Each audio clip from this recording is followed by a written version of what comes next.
When a team of archaeologists recently came across some 15,000-year-old human remains, they made an interesting discovery. The teeth of those ancient humans were riddled with holes.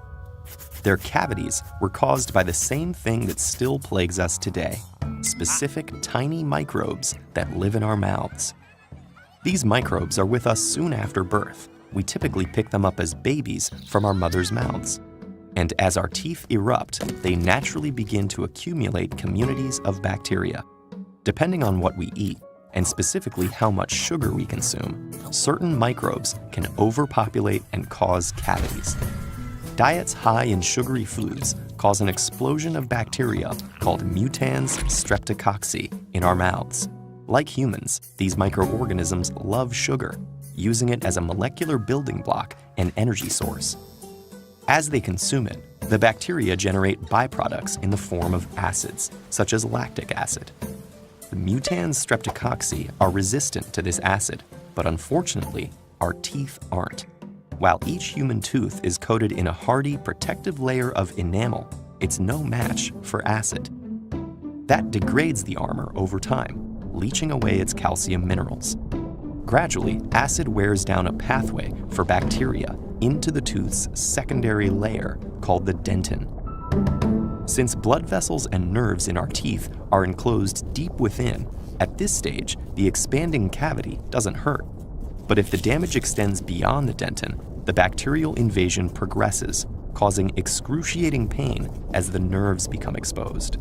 Without treatment, the whole tooth may become infected and require removal, all due to those sugar-loving bacteria.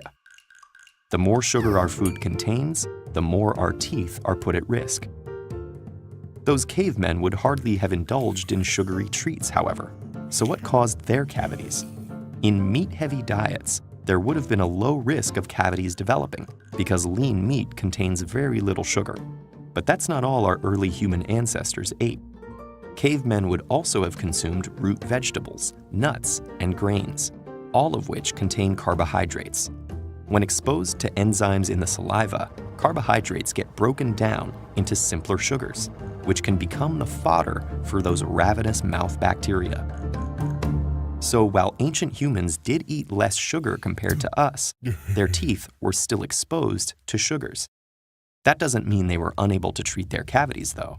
Archaeological remains show that about 14,000 years ago, humans were already using sharpened flint to remove bits of rotten teeth. Ancient humans even made rudimentary drills to smooth out the rough holes left behind, and beeswax to plug cavities, like modern-day fillings. Today, we have much more sophisticated techniques and tools, which is fortunate because we also need to contend with our more damaging, sugar-guzzling ways. After the Industrial Revolution, the human incidence of cavities surged because suddenly we had technological advances that made refined sugar cheaper and accessible. Today, an incredible 92% of American adults have had cavities in their teeth. Some people are more susceptible to cavities due to genes that may cause certain weaknesses, like softer enamel. But for most, high sugar consumption is to blame. However, we have developed other ways of minimizing cavities besides reducing our intake of sugar and starch. In most toothpastes and many water supplies, we use tiny amounts of fluoride. That strengthens teeth and encourages the growth of enamel crystals that build up a tooth's defenses against acid. When cavities do develop, we use tooth fillings to fill and close off the infected area, preventing them from getting worse.